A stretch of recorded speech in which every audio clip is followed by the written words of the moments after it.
we're back. So last time the open issues on this bike was the flicker in the headlamp bulb, the LED bulb, and that the rear brakes needed to be completely redone.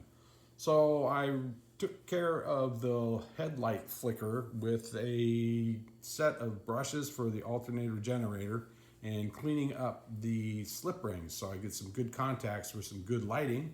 And I proved that out with using a IV gas tank and had the bike running, and the flicker seemed to be gone. We'll find out more when I actually do it, and now that the headlamp with the bulb in it has been installed. The rear brakes have been completely done. We got a new disc in the back. We rebuilt the calipers, rebuilt the master cylinder, and replaced all of the hosing, and got that in after about 3 tries with the pedal assembly, because the linkage has to be adjusted for the connection to the master cylinder outside of the bike. So you lock it in and then you can finally lock it into place.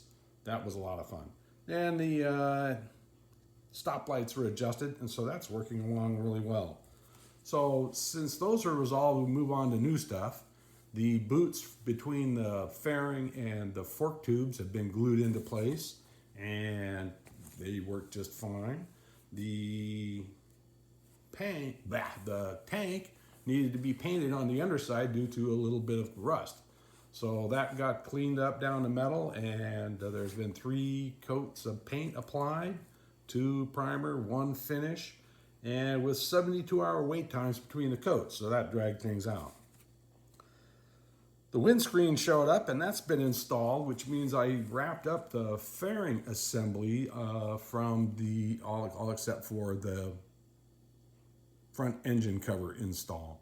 So we've got the headlamp was installed, we got the tunnel installed, we got the parking light installed, we got the mirrors on and adjusted. So this thing is real close to running. So we dropped on the tank and hooked that up. So now we have a fuel system in place, and the seat's been dropped in. And so the last thing I need to do before I can turn this thing over and see if it'll go is to do a temporary instrument cluster install.